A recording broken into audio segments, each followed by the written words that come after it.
quý vị đại biểu, ban giám khảo và tất cả các bạn. Lời đầu tiên cho phép em được gửi tới quý vị đại biểu, ban giám khảo và tất cả các bạn lời chúc sức khỏe và lời chào trân trọng nhất, chúc cuộc thi thành công tốt đẹp. Em xin tự giới thiệu, tên em là Phon Thong Thomani, đến từ tỉnh Hủa Phăn, đất nước Lào. Hiện em đang là sinh viên năm thứ 3 khoa công nghệ thông tin trường Đại học Sư phạm Kỹ thuật Vinh. Sau đây em xin trình bày phần dự thi của mình với chủ đề Nghệ An trong tôi. Thưa quý vị, tôi sinh ra trên mảnh đất Hủa Phăn, một tỉnh miền Bắc nước Lào. Vinh dự và tự hào tôi được nhận học bổng của tỉnh Nghệ An sang học tập tại trường Đại học Sư phạm Kỹ thuật Vinh. Những tưởng rằng đây cũng chỉ là nơi giúp tôi học tập, tích lũy kiến thức và rèn luyện kỹ năng để sau này về Lào phục vụ công cuộc xây dựng và phát triển đất nước.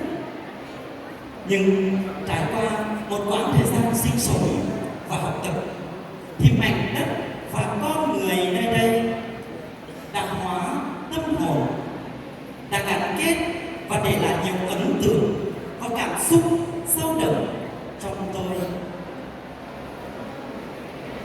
Thưa quý vị, là tỉnh thuộc miền Trung của Việt Nam, Nghệ An nằm trong dải đất hẹp cánh hai đầu đất nước. Nghệ An trong tôi là mảnh đất hiếu học, giàu truyền thống lịch sử, văn hóa và cách mạng. Như nhà sử học Phan Huy Chủ đã từng đánh giá, Nghệ An núi cao sông sâu, phong tục trọng hậu, cảnh tượng tươi sáng, gọi là đất có danh tiếng hơn cả Nam Châu. Người thì thuần hòa và chăm học, được khí tốt của núi sông nên sinh ra nhiều bậc danh hiền.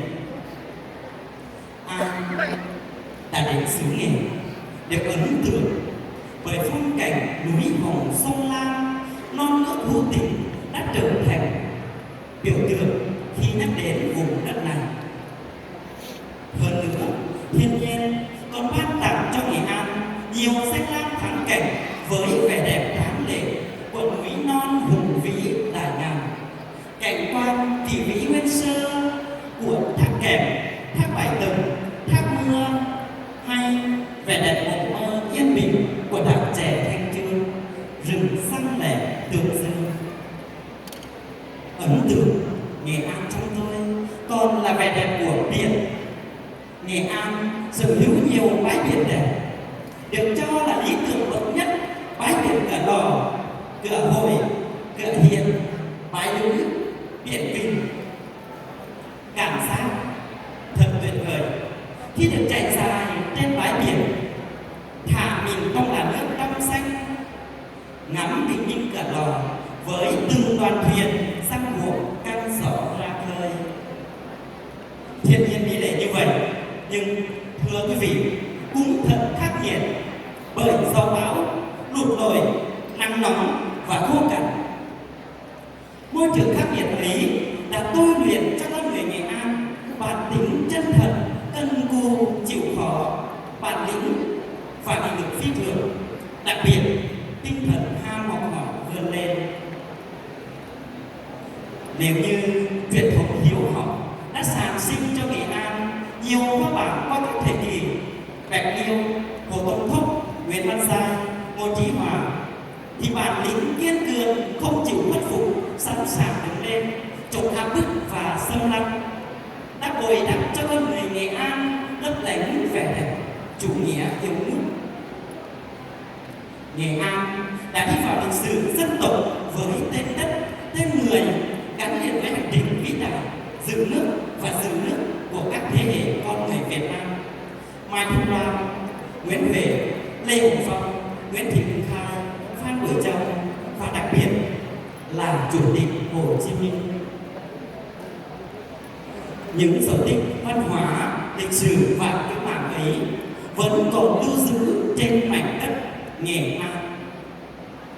Bước chân tôi đã đặt lên những mảnh đất lịch sử và văn hóa ấy với ước muốn một lần được chạm vào lịch sử oanh liệt hào hùng của đất và người Nghệ An. Phượng Hoàng Trung Đô cột mộ Bến Thủy, di tích Cung Bộ, di tích Lê Hồng Phong. Tôi thật sự xúc động và biết ơn vô cùng khi đến mảnh đất Nam Đàn, quê hương của lãnh tụ cách mạng Việt Nam. Mái nhà lá đơn sơ, đồ vật giản dị, nhưng thật thiêng liêng xúc động. Bởi chính nơi đây, Chủ tịch Hồ Chí Minh đã cất tiếng khóc chào đời. Là nơi đã có phần hôn đúc và nuôi dưỡng ý chí của người thanh niên quyết tâm rời tổ quốc ra đi tìm đường cứu nước, mang lại ánh sáng độc lập cho dân tộc Việt Nam và cả các bộ tộc Lào của chúng em. Nghệ An chúng tôi là những con người Nghệ An hôm nay chân chất, mộc mạc và ấm áp tình người, là các thầy cô giáo tận tình bên trang sách giảng giải từng câu chữ, là các bạn bè người Việt đồng hành hỗ trợ sinh viên Lào trong học tập, là các bác trong hội hữu nghị Việt Lào, là gia đình bố mẹ nuôi luôn dành cho cái hay nét đẹp trong văn hóa Việt Nam. Thật ấm áp khi gió đông về, bố mẹ nuôi nhắn tin con mặc thêm áo cho đỡ lạnh. Khi con bước chân đi thi, bố mẹ động viên làm bài thi tốt con nhé.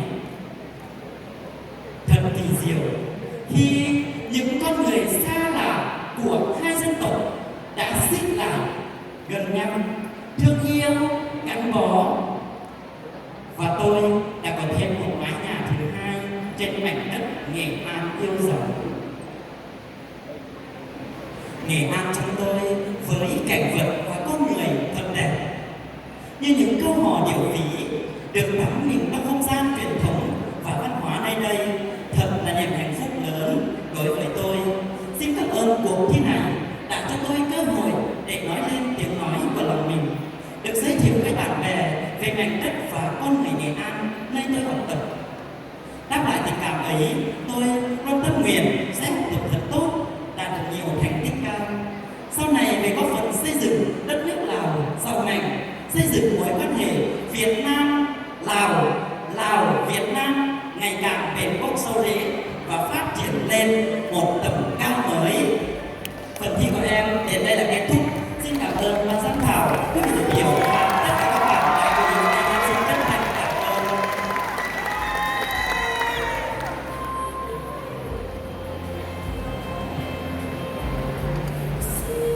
Xin cảm ơn tình cảm cổ vũ của các đại biểu và các bạn đã dành tặng cho đội tuyển đến từ